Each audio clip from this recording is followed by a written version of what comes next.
Welcome back inside Gillette Stadium, everybody. My name is Mike Petraglia, joined as always by Patriots expert columnist for WEEI.com, Christopher Price. Well, Chris, the first loss of the year is officially in the books, and of course, everybody at Gillette Stadium is trying to move on to Chip Kelly and the Philadelphia Eagles. Even Tom Brady here on Wednesday joked around saying, yeah, I was pretty pissed off after the game on Sunday night, and understandably for about 3 or 4 hours, but now I'm over being ticked off, and it's on to preparing for what he called a great team. Well, the last two games, the Philadelphia Eagles haven't exactly lit the world on fire. They've lit their own selves on fire, losing 45-17 to Tampa Bay at home, and then everybody in the nation saw their 45-14 debacle on Thanksgiving Day in Detroit. What do you make of these Philadelphia Eagles? Are they any threat whatsoever on Sunday? Well, I think each team is a threat in its own way every Sunday, but at the same time, you have to look at the performance, particularly over the last 3, 4, 5 weeks of this team that in a lot of ways appears to be circling the drain after a very promising start to the season. I believe they've lost 4 of their last 5, including those 2 losses that you just referenced.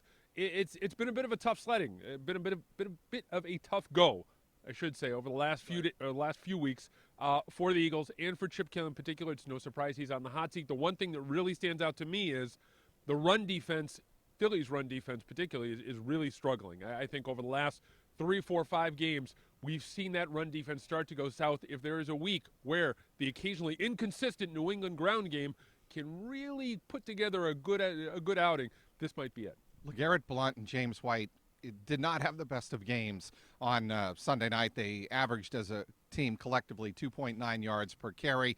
One of the reasons I think you could point to Sunday night why they couldn't hold on to a 21-7 lead, of course, there was the officiating. And before we get on to the officiating, the run game does have to improve, not just against Philadelphia, but if this team is going to go back to the Super Bowl in Santa Clara, they have got to get their run game going. Yeah, and I don't know whether it's a poor play calling on the part of Josh McDaniels, an inability to execute across the board, not just in the backfield, but along the offensive line.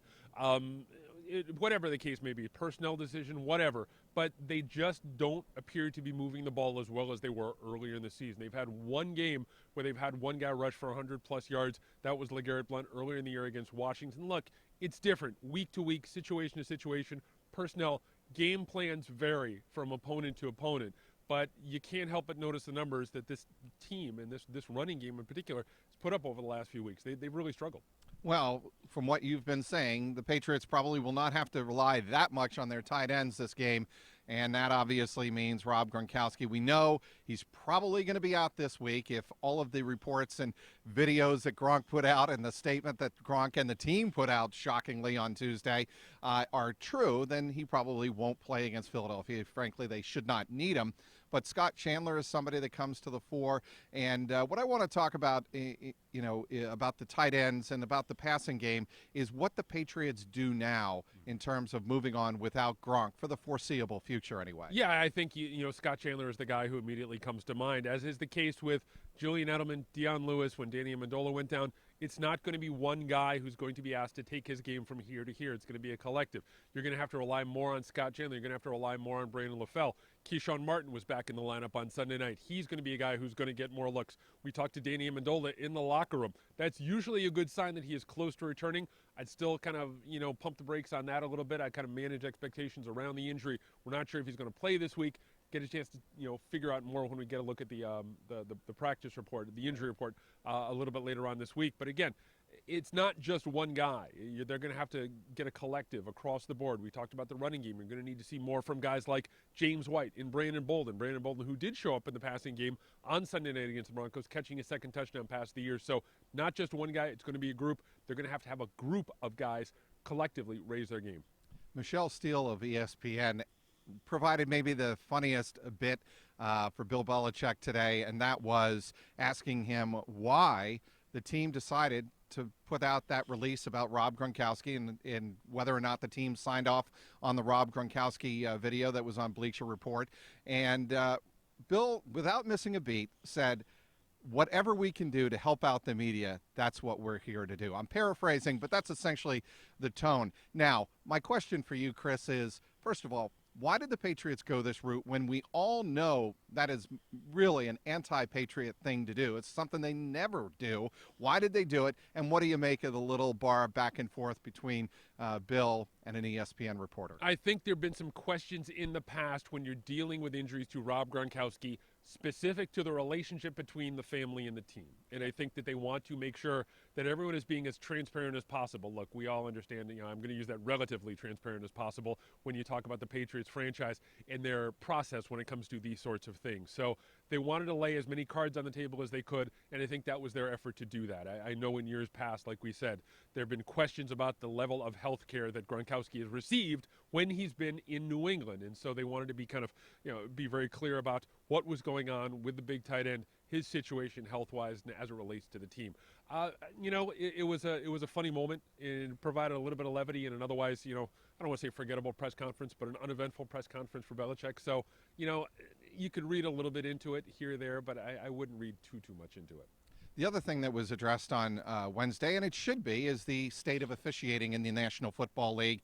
Much was made on Tuesday when reports broke that Pete Morelli was demoted, using quotation marks here, from the Steelers-Colts Sunday night game, which obviously is a jewel on NBC, and put on the Patriots and Eagles game. Why this is so interesting and fascinating is the Patriots and their fans are just coming off a game in which the officials were certainly front and center on two key calls, the Rob Gronkowski offensive pass interference and the Patrick Chung holding late in the fourth quarter that enabled the Broncos to initially take the lead and eventually win the game in overtime. What did you make of the Pete Morelli demotion?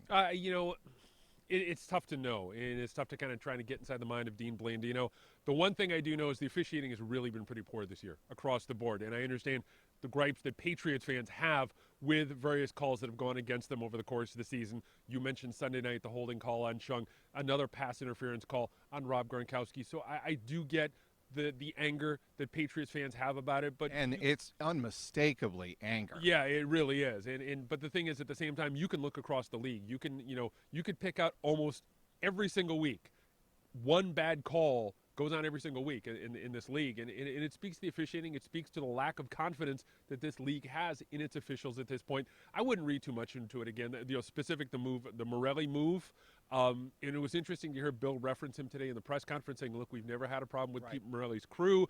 We've worked with him twice this year, once the regular season, once the preseason. So that does bode well if you're a Patriots fan. But at the same time, it's not just the Patriots who are getting screwed by a lot of these calls. There's really bad officiating in the National Football League this year. We talked a little bit about it this morning, how you go about remedying that issue. Do you make them all full-timers? Do you, put them in some sort of program? How do you fix this? But it's something that needs to be addressed sooner rather than later. See, I took issue a little bit with you when we were talking about the playbook that these officials are asked to not only memorize, but make decisions on and interpret within 30 seconds, maybe even sometimes 20 seconds. And obviously, Morelli caught flack for the way he executed several parts of the rule book on Sunday in Santa Clara between the Cardinals and the 49ers. And Chris, I just don't think it's right to, when you take a look at the rule book, the NFL rule book, and how detailed it is, it's like a law written by Congress that is like 2,000 pages. And you're asking these officials to make split-second decisions on interpreting 1,000 words of rules. I just don't think it's right. Two things. First of all, I agree with you that the rule book is incredibly Byzantine, and a lot of these rules have been legislated to within an inch of their life. Secondly, you can remedy this by making these officials full-time. You can take them out of these part-time jobs, these full-time jobs that they have, whether they're doctors, dentists, lawyers, whatever the case may be, and you can make them full-time officials. You could say, look, we'll pay you $100,000 a year, we'll give you full health care, we'll do the whole bit. But we will make you full-time officials, and we will put you in a program from the start of the year to the end of the year, work with you in the off-season, answer any questions you may have, set up a support system. That's the one way to go, because I think that this league makes, $500 million a year? I think that they can spare a little change to remedy these officiating problems, and again, to make them full-time, so they can understand situations like that, so they can be put into situations, they can put into virtual reality situations, whatever the case may be. You should be able to diagnose those issues without a problem. I understand that the rules are incredibly complex and they have to be made in split-second timing. At the same time, you need to be able to figure out a way to get those guys to be able to make those calls like that without an issue. And that's the one way, I think, at least from my perspective, that you can go about doing that. All right, let's go full circle, come back to the game real quick. This Philadelphia Eagles team, when things were going right, they, as Bill Belichick says, they are a deep offensive unit. They are probably getting Sam Bradford back from a shoulder injury this Sunday. He'll probably be the starting quarterback for the Philadelphia Eagles. They have DeMarco Murray. They have one of your favorites in Darren Sproles. I know you're writing about him on WEEI.com. They have the weapons to provide some type of test if they got out to a quick lead. Yeah, they do. And this is one of the deeper passing games that the Patriots will face all year long. They do have a couple of different options out of the backfield, including Sproles. They have a couple of good options, steady options at tight end. They have a couple of good wide receivers. I believe they have 6 guys with at least 20 catches to this point in the season. That's a really good crew. The only question is who's getting them the football. Is it Sam Bradford? Is it Mark Sanchez? Are they going to be able to get the kind of time that they need to be able to put together some offensive consistency? I don't think they're going to be able to do it this Sunday against New England, against a pretty good defense. I know that there was a bump in the road last week. They struggled in the second half against Osweiler and that Denver passing game. But I think all things being equal, Philadelphia coming in here on a Sunday afternoon, Patriots looking to bounce back. I think New England's defense will be able to carry them in this one. They'll be able to put together enough from start to finish in this game to allow the offense to put up 21, 24 points. They'll be able to come away with a pick 6 or something like that. You'll be able to get a defensive touchdown out of it. I just don't have enough faith in the Philadelphia passing game, particularly who's under center, if they want to come away and win this one. Jamie Collins and or Danny Amendola, do they return this Sunday? I think Jamie Collins does, but it's questionable as to how successful how many snaps he'll take. I think he is back on the field, but again, I think we have to manage expectations around him coming off this illness. I don't think Danny Amendola is going to play, at least as we stand here right now.